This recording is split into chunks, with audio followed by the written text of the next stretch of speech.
The Colts had a heavy presence today at the pro day of a player who's compared to Deebo Samuel. How did he do, and how likely is it that he becomes a Colt? Let's get to it. You are Locked On Colts, your daily Indianapolis Colts podcast. Part of the Locked On Podcast Network, your team every day.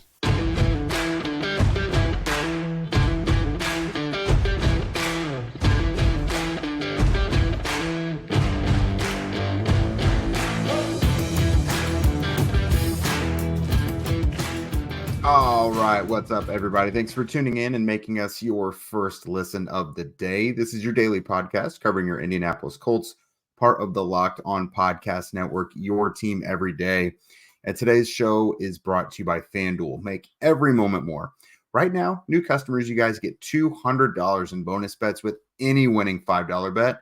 That is $200 if your bet wins. So visit FanDuel.com/lockedon to get started. Again, what is up, y'all? Welcome to Locked On Colts. I am Jake Arthur of HorseshoeHuddle.com. And today I was out at Western Kentucky's Pro Day featuring the star of the show, wide receiver Malachi Corley. Now, this is a guy who has had a great pre-draft cycle. He went out and did really, really well at the Senior Bowl. He was named the North Team's wide receiver of the week by his peers. And that comes directly from the defensive backs who are facing him all week. He was not able to participate at the combine. He was down under the weather with COVID, but he did measure there and everything. But he finally got to do his field workout and kind of show his stuff today down there in Bowling Green, Kentucky at Western Kentucky University. And he had a really, really strong day. Didn't do the whole gamut of things, but he really didn't need to. Now, spinning this from a Colts perspective, from the pro days I've been to, most of them from the past couple of years, there's really only like one Colts representative in attendance, and it's usually an area scout. But today they had a few guys there. So they did have a scout in Joey Elliott, but they also had an offensive quality control coach in Brian Bratton, who specializes in coaching the wide receivers. And most importantly, offensive coordinator Jim Bob Cooter was there as well. So those three were in attendance to watch. They also met with Corley after his pro day. Corley was very busy meeting with teams right after his pro day because, of course, he didn't get to do it here in Indianapolis during the combine. So very busy dude today after his workout. But measuring in at 5'11" and 215, the former running back, he still looks like it. He worked out without a shirt on today. I would have done the same thing. The dude is a unit. I have been around wide receivers hundreds of days over the last several years in locker rooms and stuff, and this guy is jacked. Like, if this guy is a receiver on your team, he's one tough dude. It's very fitting that yards after catch and breaking tackles and things like that is his game, because he definitely looks the part. But one concern people had about him, because so much of what he has done at Western Kentucky has been really short stuff. Like they throw him the ball behind the line of scrimmage, at the line of scrimmage, within 5 yards. The offense was formulated around him, get the ball in his hands quickly and just see what he can do. So he didn't really run the whole gamut of the route tree during his time playing collegiately. But he kind of squashed all that today at the workout. First and foremost was the 40. A lot of people were wondering about that. Again, on film, because he wasn't out in the open field a ton, downfield, how fast is he really? I had him timed at a 4.45, and it seems like that was about the most common time. I heard as low as 4.39, but 4.45 is really about what they kind of came out in the wash was his official, unofficial time for today. So that's a great time for him. Would have put him right in the mix with some of the better receivers. It's the same time Rome Odunze had at the combine. He also had 27 on the bench, which would have been number one among receivers at the combine by 6. Had a 4.26 in the 20-yard short shuttle. That's not one that a lot of receivers ran, but it would have been in the bottom half, but it's really no big deal. During the field workout, so Austin Reed, his quarterback, is also in this coming draft as well. He's probably, around 6 or 7, priority free agent guy. Had a decent day. It was windy out there, so, one of his strengths being his arm strength, downfield throwing, that was not as consistent for him as it probably would have been in an indoor facility or something. But a decent day for both guys nonetheless. So in that field workout, Corley got 12 targets, and 10 of them were completed. One of them was a drop. It was like a 15-yard dig over the middle, maybe a little behind him. He definitely should have caught it regardless. And then the other one, it was like a 30, 35-yard corner out along the right side, just a touch overthrown for Corley. So that one wasn't on him. But largely, there weren't issues with his hands other than that one drop. He ran routes all over the field from as short as 5 yards all the way up to 55. He ran comebacks, outs, posts, slants, corners. He really did it all. Near the end of the workout, I talked to Austin Reed at the end of it, and he said that some teams specifically had some routes they wanted to see Corley run, and he did so. A representative of the Steelers kind of ran him through some things at the end as well. Steve Smith, legendary NFL receiver, formerly of the Panthers and the Ravens. He has kind of taken special interest in Corley during this draft cycle. I guess he did a nice YouTube thing. I haven't caught it yet, but he really broke down his game. Steve Smith was on site today and really imparted a lot of wisdom on Corley. Afterward, you're going to see this in a minute because I'll play you our media session with Corley. He said that Steve Smith has been kind of a mentor to him. So that's nice to see because Steve Smith is another kind of sub 6 foot yak king type of player.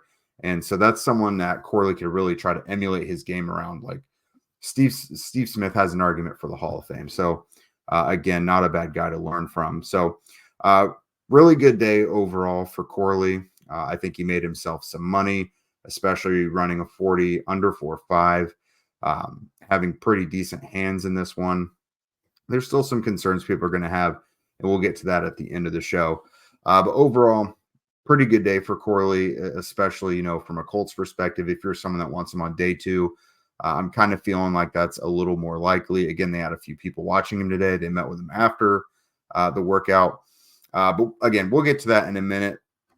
We're gonna get to our conversation with him shortly, and then I'll kind of at the end of this whole thing break down how he fits with the Colts, where they might want to take him, how realistic the whole thing is.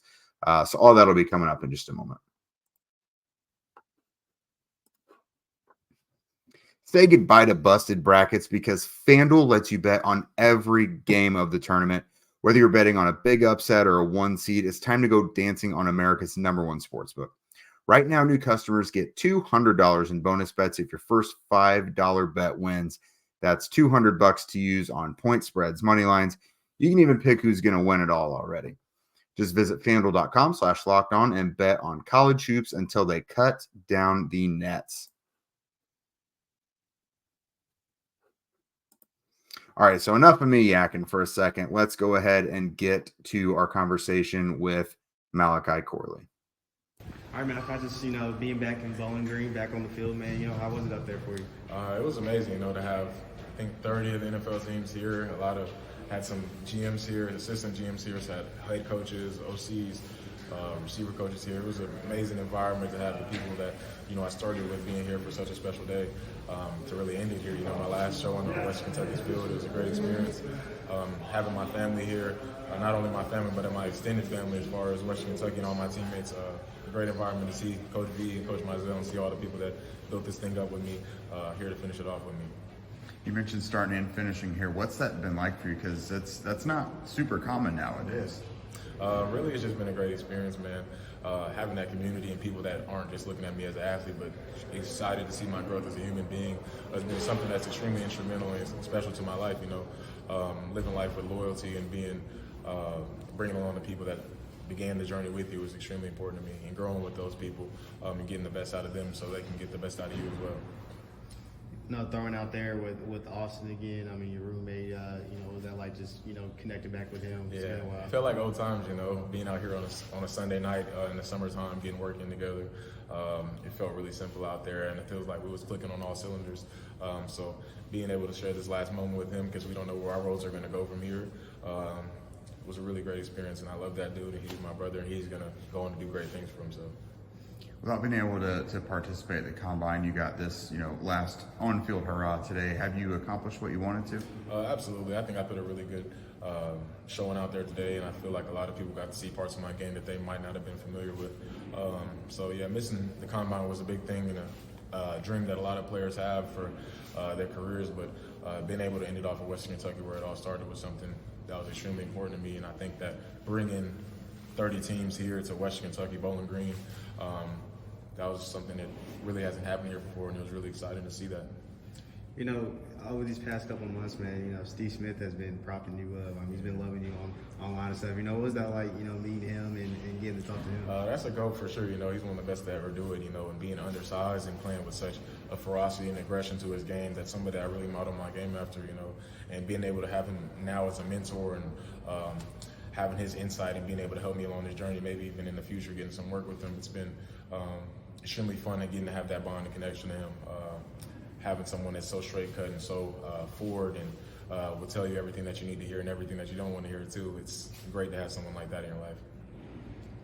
And you had a busy afternoon here meeting with teams and everything. The Colts are pretty well represented here.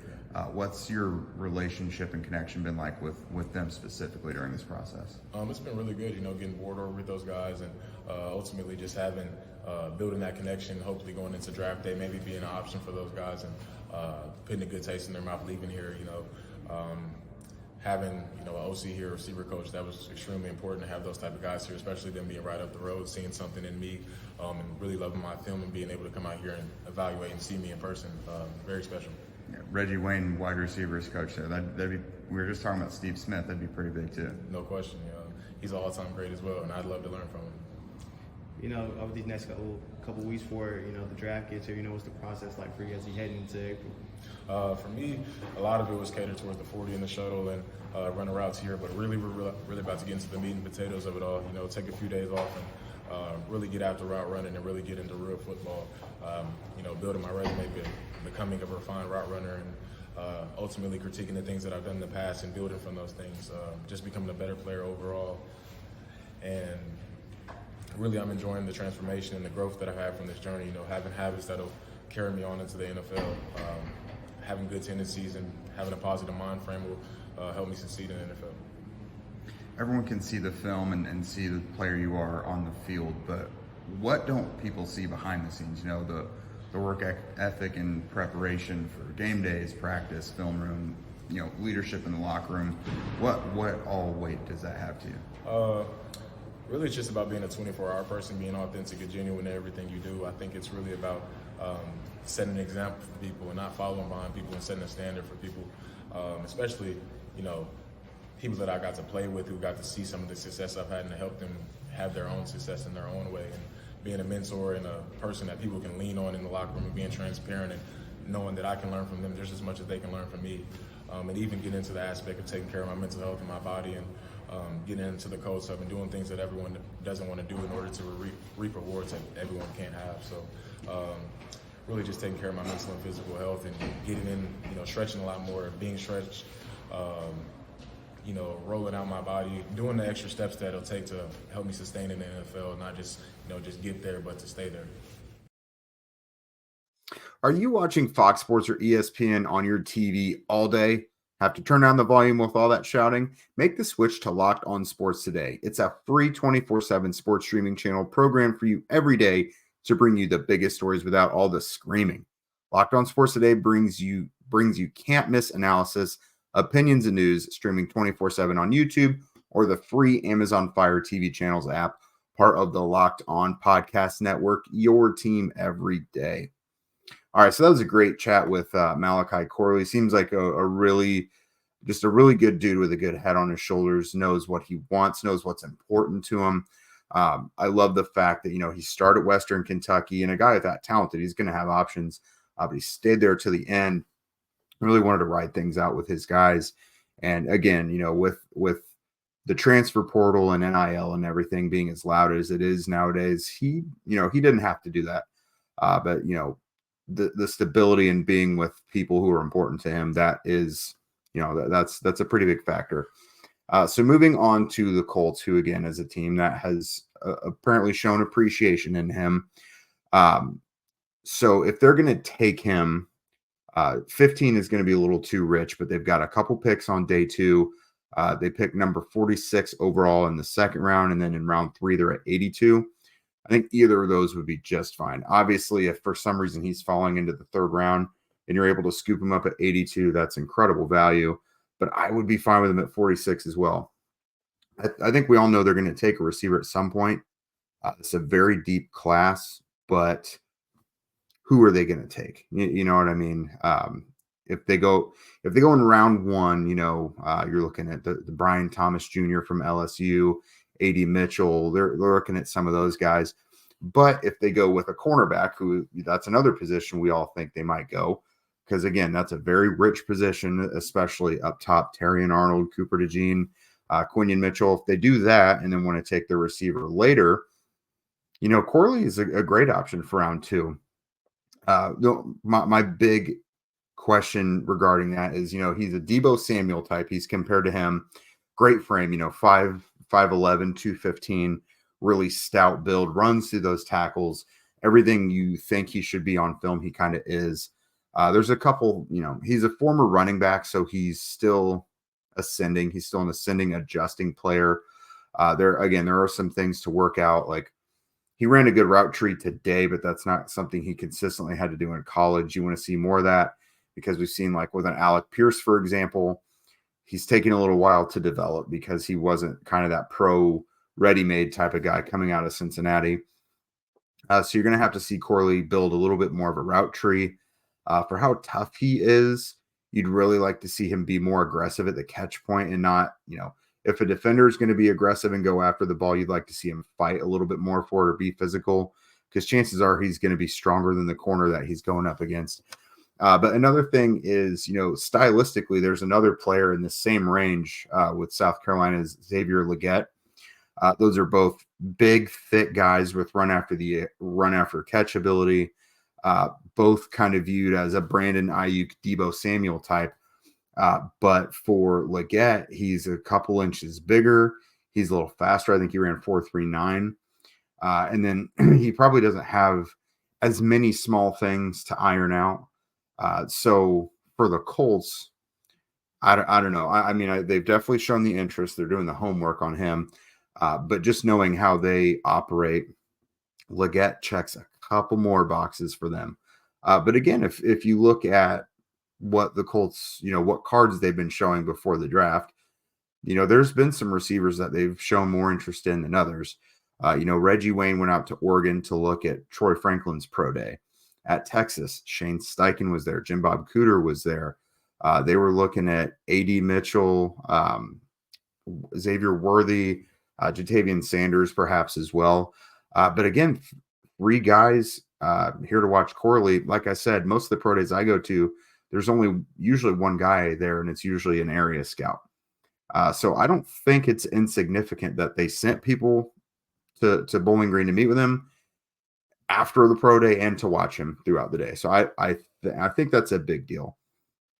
So again, how likely is it that the Colts get him? I think it's good that he's got a range anywhere from the second round to third, and that there's a player comparable to him in Legette that might go a little earlier, which could push push Corley down the board a little bit. Because again, I'd be fine with him at 46 if you haven't taken a receiver already at 15. But 82, or even maybe trading up a little bit to get him in that third round, would be really, really great value. The other thing is, where do you play him? Because at Western Kentucky, he did kind of have the Deebo Samuel role. Like, he ran a bunch of routes. A lot of them were shorter. He ran the ball as well. So he was kind of that wide back type of player. So you don't have that on your roster already, but I kind of compare him to whatever role the Colts kind of wanted for Paris Campbell. Now, Corley does project to a lot of teams to play in the slot, but I think he can also play outside as well. With this, I think you maybe don't start him in year one unless he is really, really looking well adjusted. You kind of play him behind obviously Pittman, Alec Pierce, and Josh Downs. Give him, a bunch of snaps a game behind those guys, but you don't really necessarily have to make him a starter. And then, he could kind of fulfill a punt and kickoff return role as well. But then by year 2, you really know what you want to do with Alec Pierce. You've already given Michael Pittman the few-year extension. Josh Downs is, signed for 3 more years as well. So if you decide to, start to phase Alec Pierce out, or that he's just not that guy and you're ready to bring Corley more into the picture, that's a ready-made situation right there. He's already been a year in your system.